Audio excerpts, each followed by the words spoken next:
How many of you heard that from your mother? I just got home! Nice rendition of an old Madonna song, thank you. So we're continuing our exploration of ordinary mysticism, looking at the book by Mirabai Starr by the same title. your life as sacred ground. And again, what do we mean by mysticism? Just a direct personal experience of the divine, a connection with the sacred, right? It's nothing that you have to be trained for or live in a monastery to experience. So the first step is kind of demystifying that you and I can have that experience. And really, what good is it if we can't have that experience? So demystifying it simply means you don't have to live in a monastery. You don't have to go through a certain amount of training. But you do have to recognize the ways in which our habitual ways of being get in our way, right? So just as a quick review, all right, I'm going to follow my notes. This is what Mirabai says it means to be a mystic, is to show up for what is, to be present to all that is, and to take refuge in the boundless intimacy of exactly what is. Is that all you say? The love your heart yearns for flows from the hidden spring that lies directly under your feet. Believe in your ability to see behind the veil of convention to the luminous center of spirit. So, to connect with the fullness and the depth of life. Yes, there are practical practices to tune into that and to connect with the sacred within and all around us. And why do we want to do that? Uh-oh. Any ideas? It reminds us. It reminds us. To see the truth of who I am. To see the truth of who you are. Be more present. Be more present. Thank you. Yeah, I mean, first of all, it sort of makes the mundane a little more manageable, a little more interesting, makes life a little more sparkly, as I like to say. If you can't put glitter on it, get rid of it. Just kidding.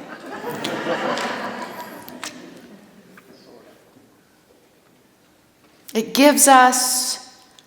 also gives us a greater depth for managing challenges. Not out there somewhere, but in here.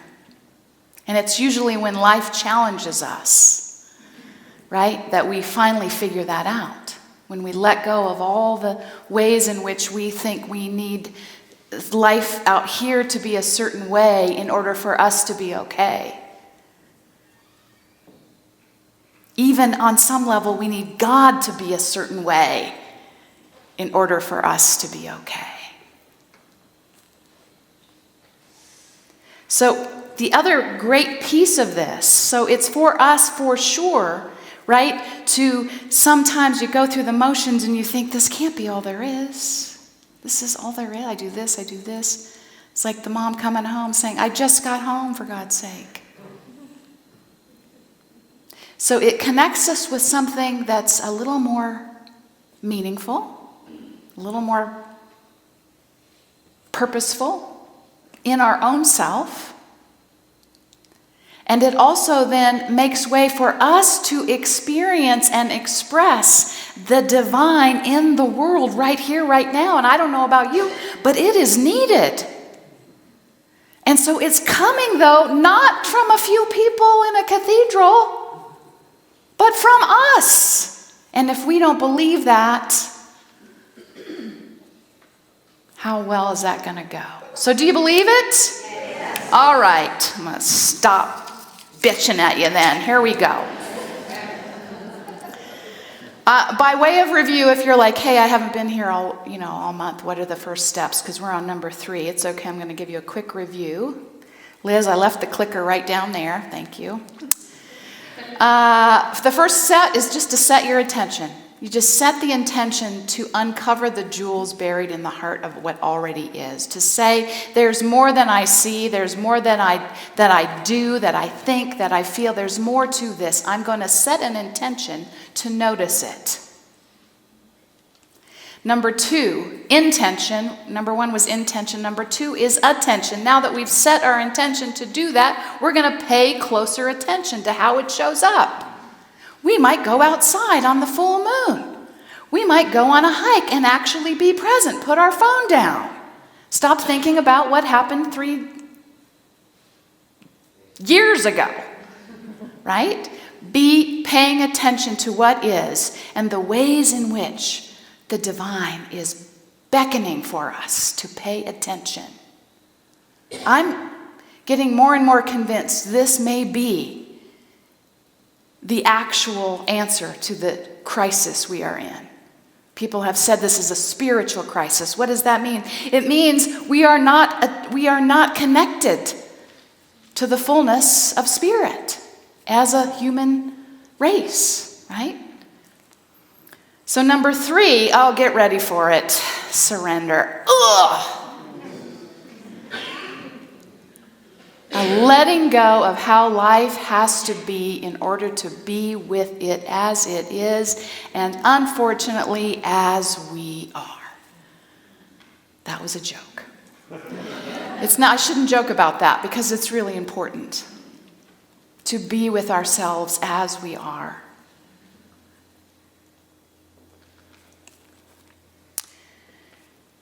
I want to demystify surrender a little bit as well, because anybody feel like surrender? Watch it, surrender. 1 person. Thank you, Ashley. 2 people. All right, there comes some honesty. Right. Why do you think that is? I want to clarify a little bit. Wouldn't you know, just as I was preparing this message for you, I got Megan Watterson's email that I get quite a bit, who's the writer of, most notably, Mary Magdalene Revealed and The Girl Who Baptized Herself. And she says, submission is not surrender. I should say that backwards. Surrender is not submission. Submission is when one ego demands obedience from another. Surrender is different because it removes the ego altogether. It removes the ways in which we get trapped. I don't know that it can remove it altogether, right? But surrender is ultimately loosening the grip of our ego. It's not dominating. Our ego dominates. It's just the way it functions. It's not bad. But again, this is one of those things that we have to know. Otherwise, it continues to trip us up. Submission, according to Megan, what Megan says is submission can make us forget our own inner authority, convincing us that someone else holds power over us. Nobody wants to do that, right? Nobody wants to submit to that. So that might be a little bit of what comes up when you think of surrender and think, nah. And then you have to add surrendering to God. Wait a minute. Which God is that? Right? We've had to unpack that. Still unpacking that. Ultimately, surrender brings us back to ourselves because it reminds us that we belong to no one but ourselves.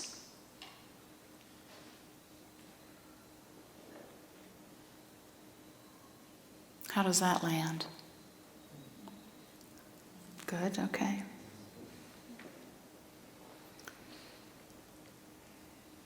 Surrender is sort of a letting go of how life has to be, how you have to be, how others have to be in order for you to be okay. Instead, welcoming all that is, including ourselves, and at the same time trusting that there is more. There's more to us. And we sort of have to just trust it, because as soon as, in terms of spiritual understanding and knowing, as soon as we say, oh, that's it, oh, it's contained. And then we get hooked on that's it. That's how it has to be. we can't really know it in its fullness. We can experience it, we can connect with it, we can receive from it, but as soon as we start labeling it, it gets tricky.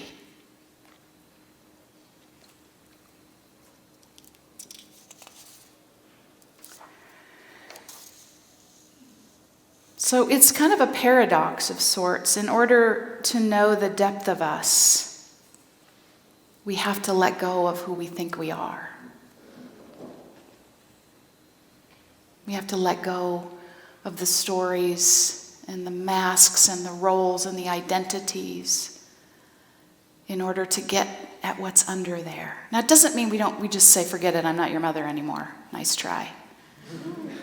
Right? I'm not going to play that role anymore. No. But it means that we recognize what's behind that, what's underneath that, which is ultimately the same energy expressing uniquely through each one of us. Like peeling layers back to our true essence. And make no mistake, for those of you who've done that work, it is not pleasant. It is not easy. It makes sense why we say, no thanks. Because then you kind of feel, for lack of a better word, naked, vulnerable. Like, I thought I was all of that. What am I? I'm so much more, it turns out. You are so much more, it turns out.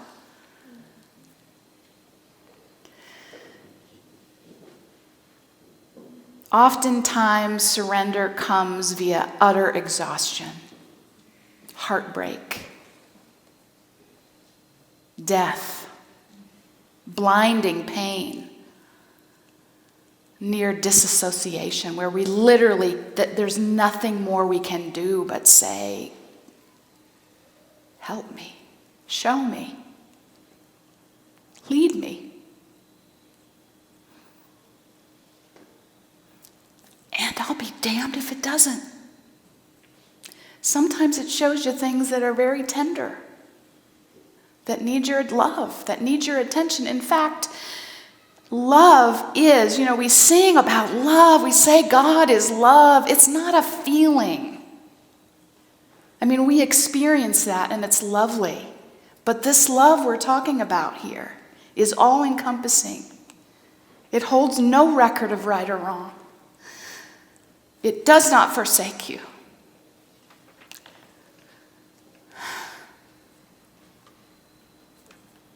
And so when I surrender my constant, I can do it. That's exactly where I was one day. I didn't think I'd tell you about it. Yeah. And what happened for me, and I hear that you're not supposed to talk about your awakenings because then people start comparing. Is that true, Bob? Yeah. Shit. All right. Well, I'm just going to give you a glimpse, and it probably won't even be profound to you because it was so profound for me. It's me. It's right. But there was nothing left for me to do but be on the floor, and I couldn't even tell you it was no one thing. But I kind of had a breath in and I could feel there I am. There I am. And all I can say now is that I got through some of those layers and it was terrifying me. And so through my utter surrender, then I got some part of me back. I only tell you that not because that is how it has to be for you, but to share with you how terrifying I know it is, and to encourage you to keep going, because what gets uncovered is well worth it. It's a freer, fuller you. But you have to trust. And who are you trusting? Not the you that created all the layers, that put them all on, that thinks it's that. That's the irony of it. You're trusting something bigger and fuller, but it's expressing and having an experience through you. I'm just trying to make surrender feel less intimidating, and I might have gotten a rug burn.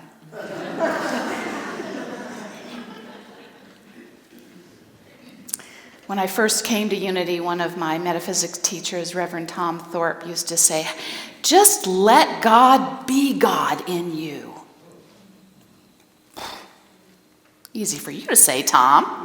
What are you talking about, right? But let it have its way through you, in you, as you. First of all, that's a huge shift for many of us who grew up in any sort of tradition. Did you hear about let God be God in you? No. Like God is mad at you. So do your work around that.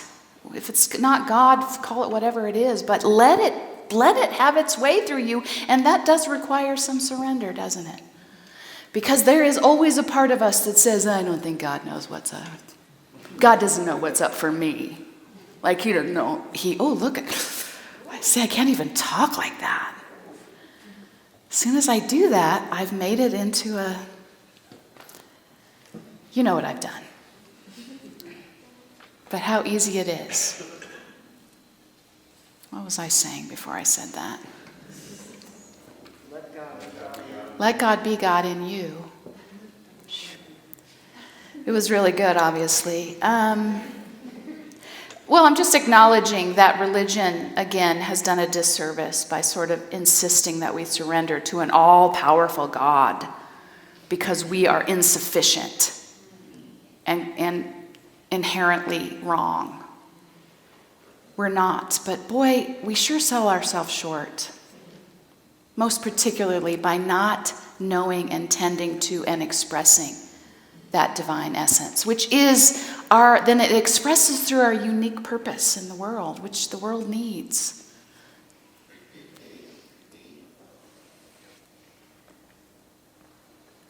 That's what I love about Unity, that its premise has always been the opposite, our truest nature, meaning the part of us that is unchanging, incorruptible. Nothing you can do to deplete it, nothing you did to get it. You are always an expression of divine life and intelligence itself. My God, we should all be flying out in the streets, doing and singing and having ideas and coming together to co-create a world that actually works if we know who we are. We're about to, I can tell.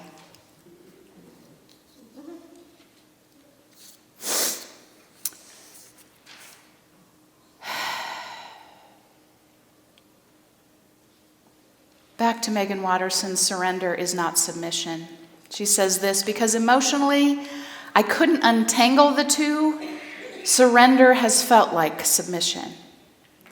And I will never submit to injustice of any kind, most especially within the church. She's a theologian, a feminist theologian. I will never submit to being complicit in the grab of power, suggesting that any one of us is greater or less than any of the other.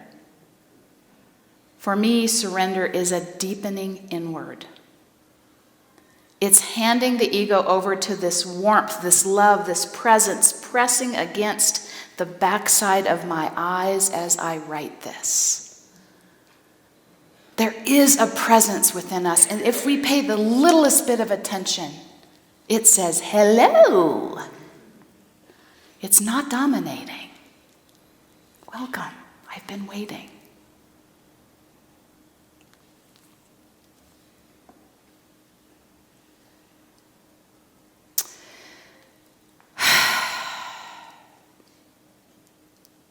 She concludes by saying, submission is what one ego does to another. Because, and then this is my idea, because our ego is so determined and so darn good at what it does, it can make it challenging for us. We say, okay, I'm going to rip off the mask. I'm going to get to the heart of the matter, to which the ego says, like hell you are. Anybody had that experience? Just the resistance is so utterly appalling, I can say now. And what do we teach in metaphysics?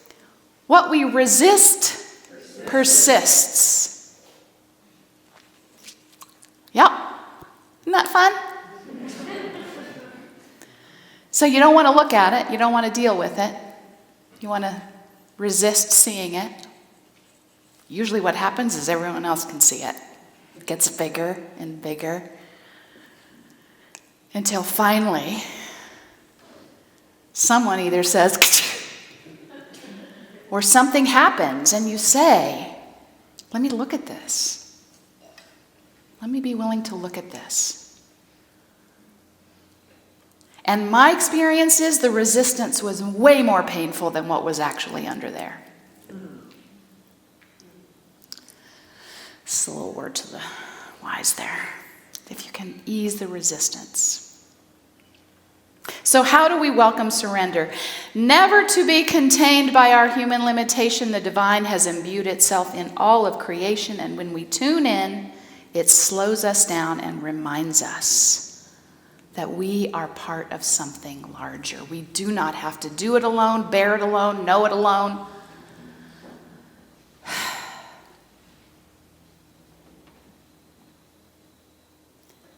Can you believe experiences of awe and wonder are the remedy? I mean, come on. That's a great idea. Thank you, Spirit, for not making it so painful. Bringing us some awe and wonder to suspend our habitual ways of knowing by connecting us with something more vast, more beautiful, more orderly, and freeing than we could ever conceive of. Mirabai Starr says, there is nothing like a glimpse of vastness to zoom you into the smallest version of yourself. By small, I do not mean you don't matter. I mean you realize that you're in an infinitesimal, that you are an infinitesimal particle belonging to the whole of the cosmos. So in the very moment where you stop fixating on the littleness of you, you are huge. Where we think, I can't let go of me, I am so important. Do you know what's happened to me? Do you know who did it? My mother.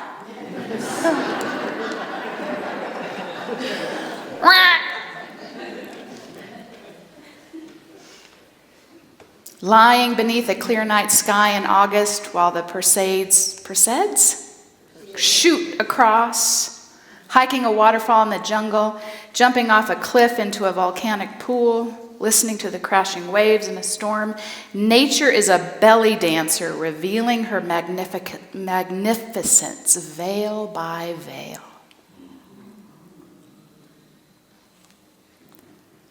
Veil by veil, we can see more clearly. We can feel into the vastness of which we are a part.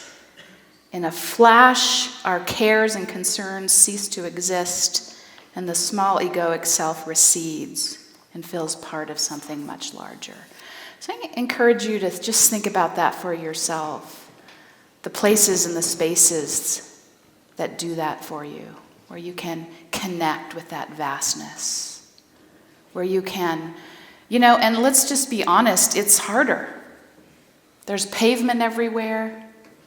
There's cell phone towers everywhere. There's schedules galore. So again, we're back to intention and attention. We have to make an intention to make space, to connect. And it's worth your while.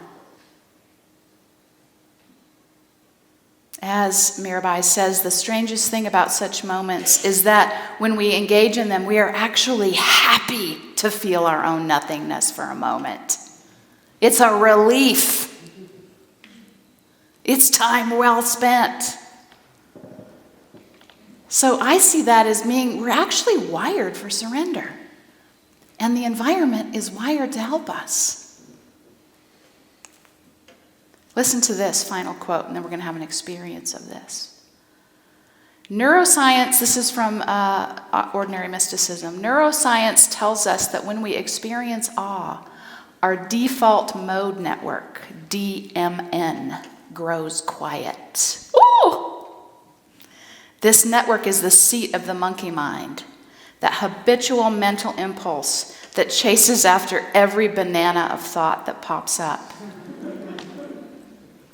It can be especially active when we are in between tasks. You should be doing this, you should be doing this, get busy, what are you doing, why did you do that, why did you do that, why did they do that? The DMN is linked to our sense that we are an individual somebody up against all other individual somebodies in the whole world. When it is stilled in the wake of wonder, our awareness opens to the rest of creation. We turn our attention to the needs of the collective, and we spontaneously wish for the well-being of others. Do you see how this is medicine for our world right now?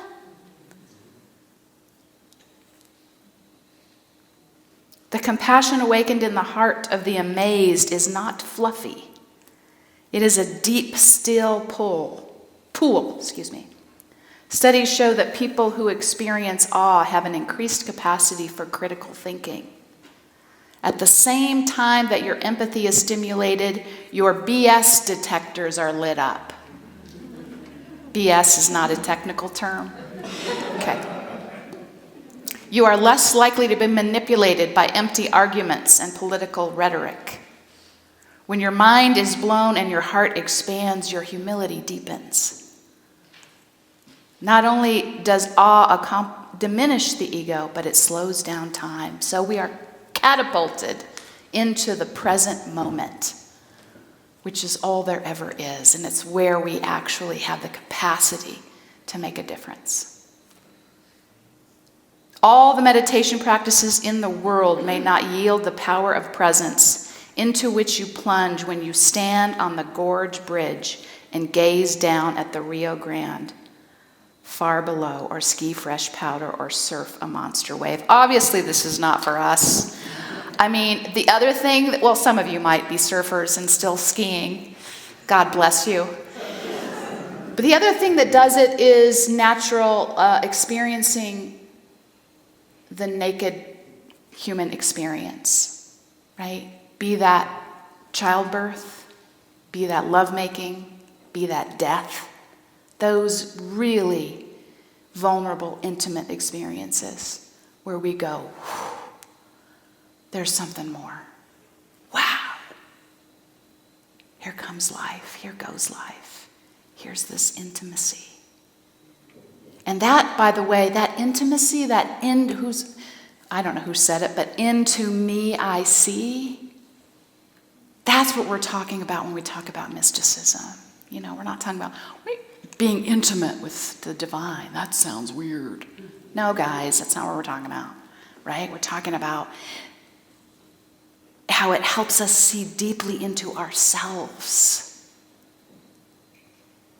Intimacy. So, we're going to have an experience of that for our meditation. Are you ready? I hope you love it.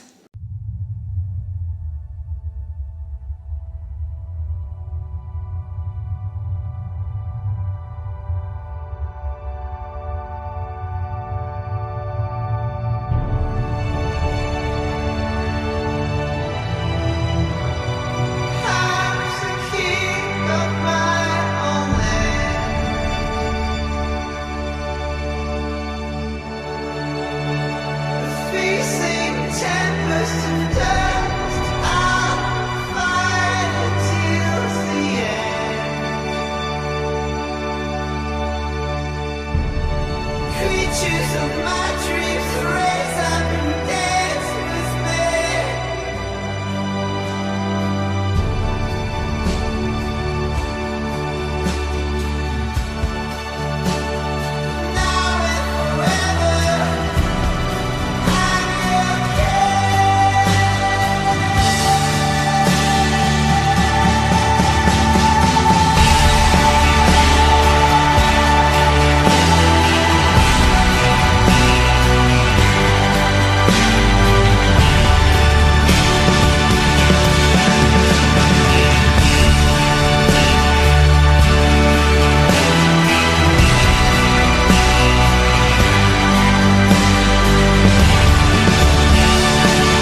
invite you to take a breath and recognize that that is the majesty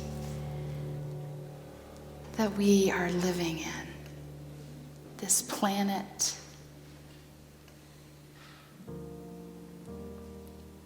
the divine order and intelligence and beauty that is imbued in all that we just saw is imbued in each and every human being.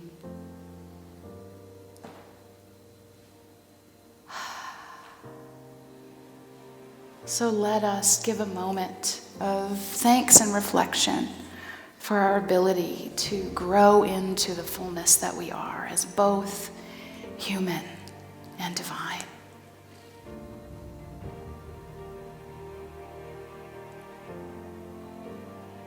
And for this great Mother Earth that holds us and sustains us and inspires us and connects us.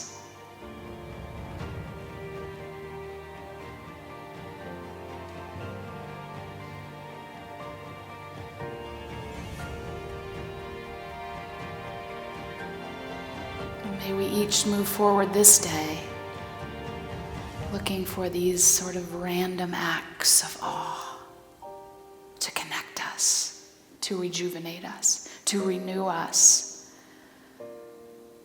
not just for ourselves, but back for our world.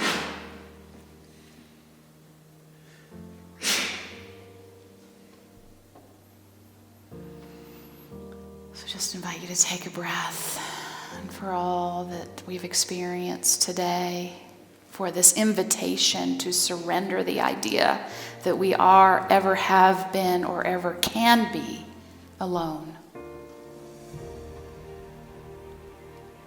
We surrender. We surrender that idea of separation that has been an illusion that is coming to the light. So it is.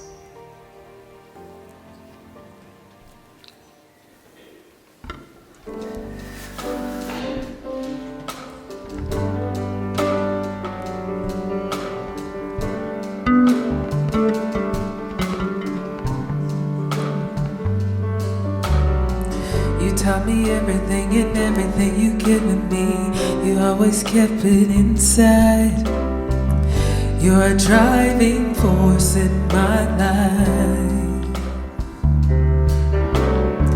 There isn't anything or anyone that I could be, and it wouldn't feel right without you by my side. Oh, you were there for me to love and care for me when skies were gray. And whenever I was down, you were always there to comfort me. No one else can be what you have been to me. You will always be. You will always be the girl in my life for all time. Mama. Mama, you know I love you. You know I love you, Mama. Mama, you're the queen of my heart. Your love is like tears from the stars. Mama, I just want you to know, loving you's like food to my soul.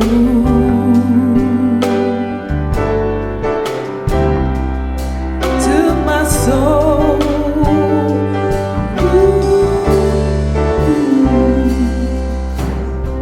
You're always down for me and always been around for me, even when I felt bad.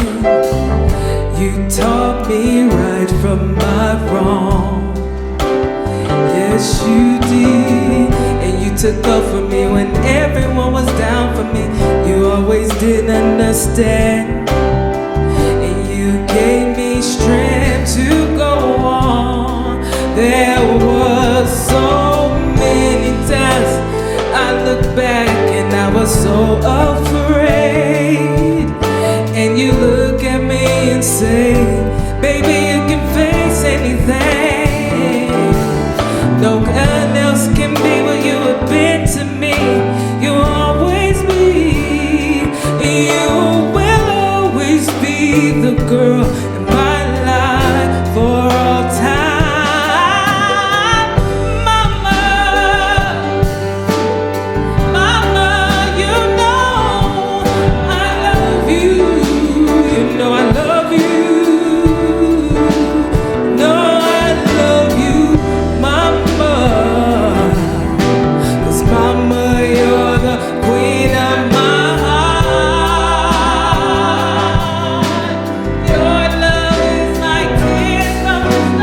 that music is another form of art. So thank you. Thank you.